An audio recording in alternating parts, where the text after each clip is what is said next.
I would like to ask our first keynote speaker, Tamás, Berecz, to come and take the floor. He will speak about hate speech in European societies to, provide kind of an introduction to our topic and to our first panel discussion. Tamás is the general manager of the International Network Against Cyber Hate.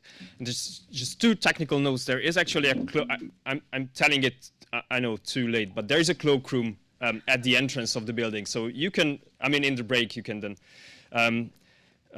bring your coats to the cloakroom in order not to occupy too many seats and room in this room.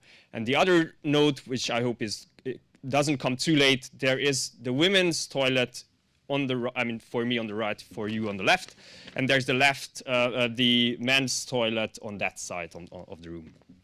Tamás, please. Be van kapcsolva? Be van kapcsolva. Hi, everybody. It's a pleasure to be here. It's great opening this conference. It's my first keynote speech ever, so it's also a first for me, even though I've been participating in conferences for a while now. So it's great being here, and I guess I will try to kind of summarize what I've seen in this field since I started working at the International Network Against Cyber Hate, which has been a long time ago now, 8 years.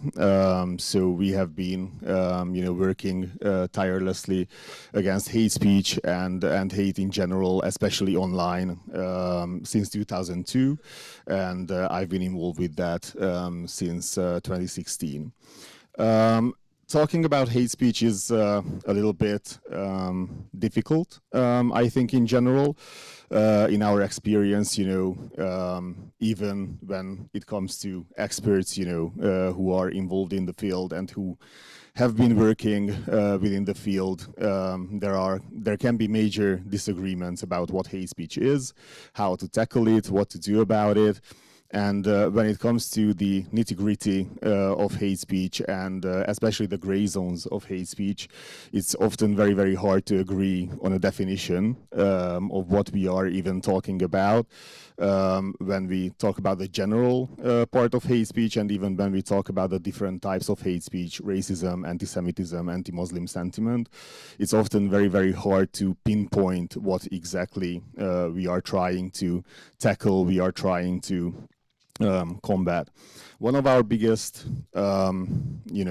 issues that we are usually facing, especially when we are trying to raise awareness, reach out to the general public who are not stakeholders or experts, is that we cannot start the conversation about hate speech, from a point where everybody agrees what it is, or even if it exists in general.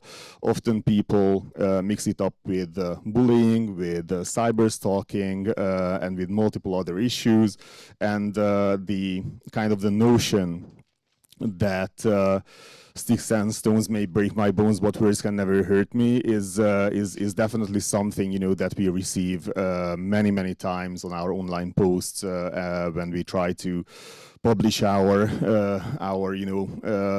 studies and just generally try to awareness raise. That's one thing that generally comes up. The other thing that comes up very often is obviously the issue of censorship and the issue of free speech, which is obviously very important. And we at INAH believe that free speech is extremely important and it needs to be protected. But we also know that hate speech has a major chilling effect on the participation of minority communities in political speech, especially online, but in general too. So we feel that tackling hate speech is a must for everybody to be able to participate in our public sphere that's changed quite a bit in the past 15 to 20 years with the emergence of social media and other online platforms.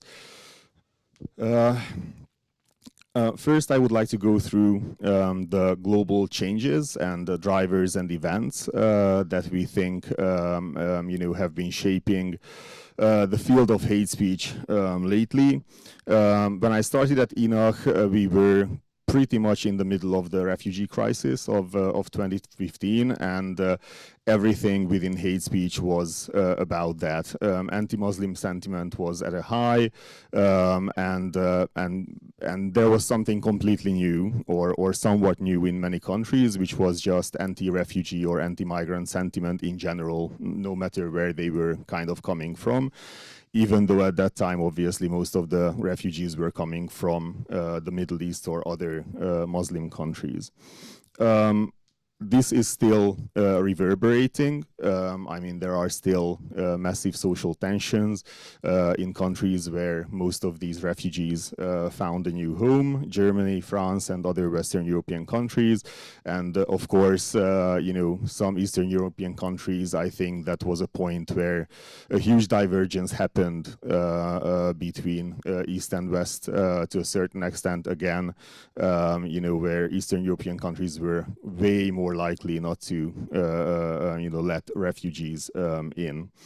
Then this was kind of substantiated by the attacks by ISIS that happened in France and in Belgium back in 2015 and 2016, which, those ones happened a bit more than a decade after the Al-Qaeda attacks in Europe. And that obviously reignited anti-Muslim sentiment to a very high level, and also reignited fears about rising Islamism within Europe. And then with this, we arrived at the COVID pandemic, which obviously was a massive, massive change in hate speech. And I think just globally, it was such a global trauma that affected really everybody in the world that had been unseen since maybe the collapse of the Soviet Union or the Second World War. Practically, people's lives were changed. Economically, people were destroyed. People lost their footing, and obviously, a lot of anti-Asian hate speech started. But also different and very new trends started emerging within Europe and globally related to this that I will mention later. And just as we were kind of coming out of the COVID pandemic, trying to forget it,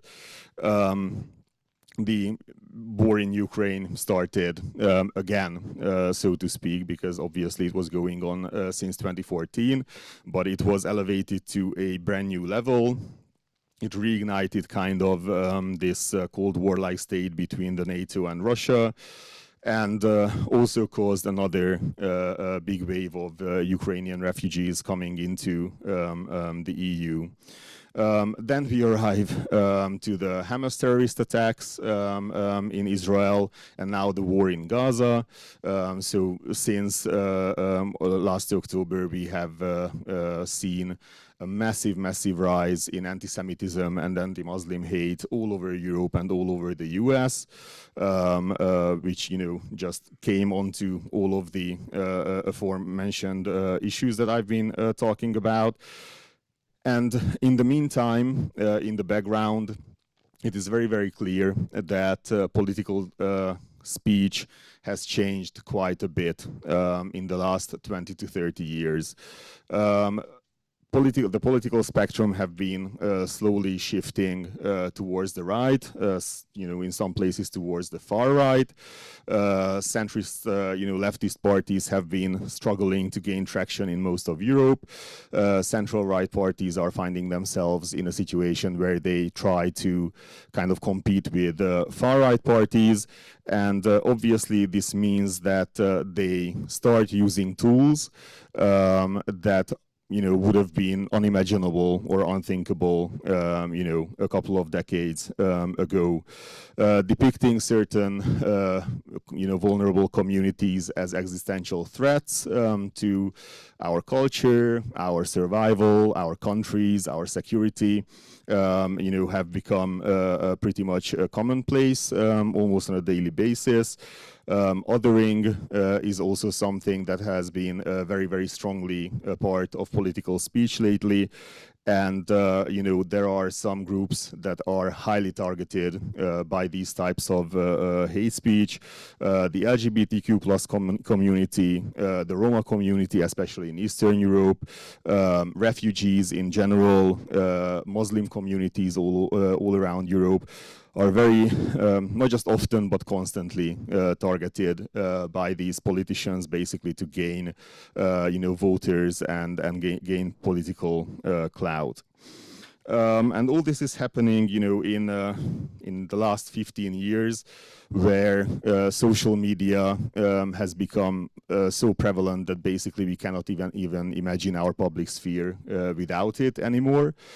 And this has caused, obviously, a lot of changes, and not just the fact that people and malicious actors can spread hate basically globally practically for free in seconds, basically.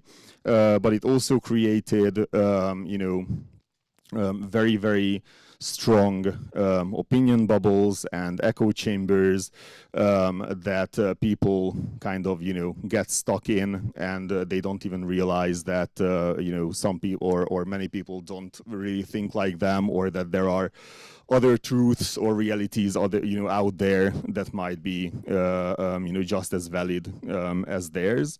It also eroded political debate to a very high degree, because people have this gap between each other where they talk to each other through monitors and keyboards, and they just don't see the other person very often, as a human being. And also, a lot of disinformation and misinformation and conspiracy theories, spread like wildfires using these tools. And there is also a radicalization effect of algorithms online, where we are fed basically the content that we kind of look for at a constant pace, which means that there is a massive push from algorithms that now we are trying to obviously tackle with the DSA in the EU, and looking at algorithms and trying to be more transparent about what they do. But we can very often see this trend where somebody is interested in a certain political issue or a certain event that's going on, and the algorithm keeps feeding them more and more extreme opinions about these topics until they get practically radicalized.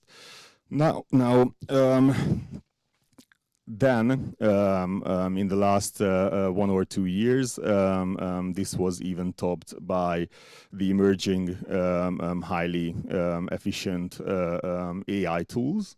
And this brings in a whole new level of issues into the field, where ChatGPT, deepfakes, bot networks, are there online everywhere, basically.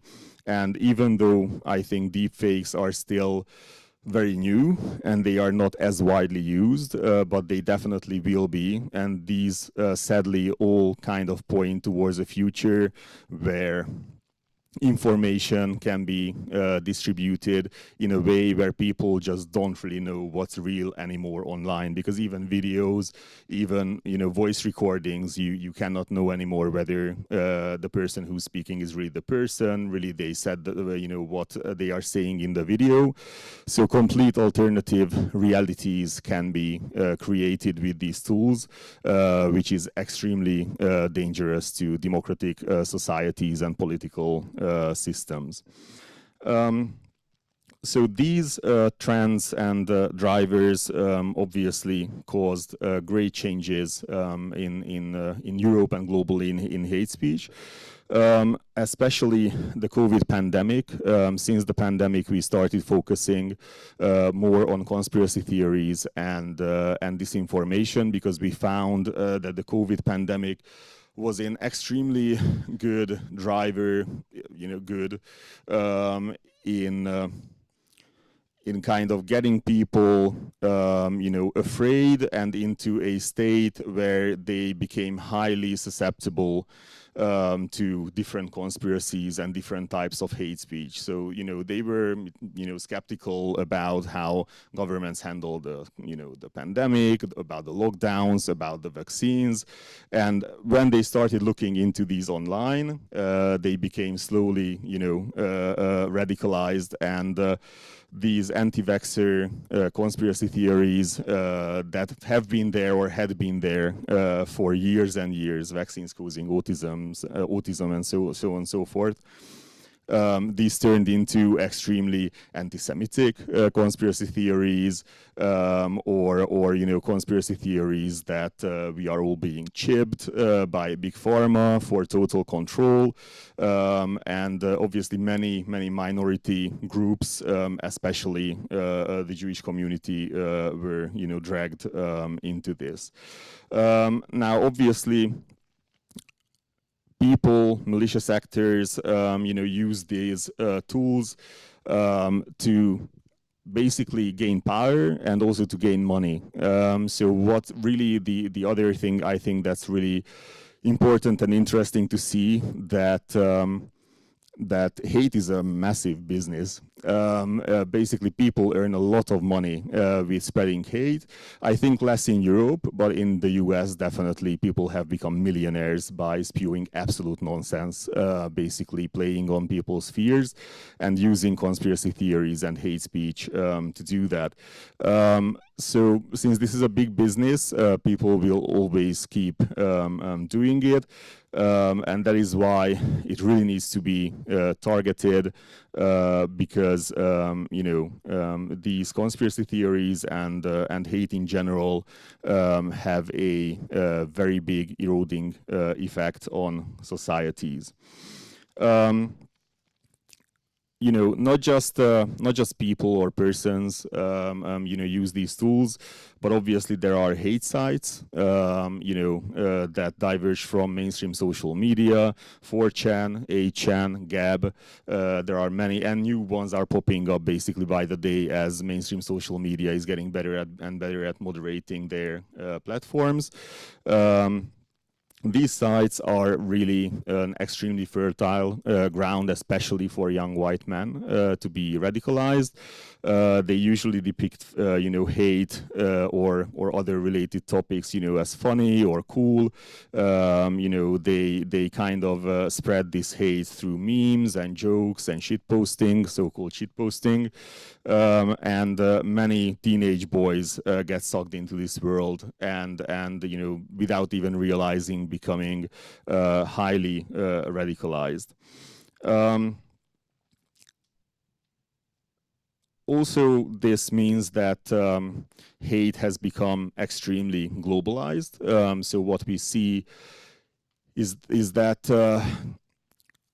back, 10, 15 years ago, there were obviously some forums like Stormfront that had been, have been going on for years and years and years, but was never very well known necessarily or very widely used, because it was very dogmatic, very neo-Nazi. But really, these sites spread these conspiracy theories, and through these conspiracy theories, hate, globally in basically seconds, and managed to kind of,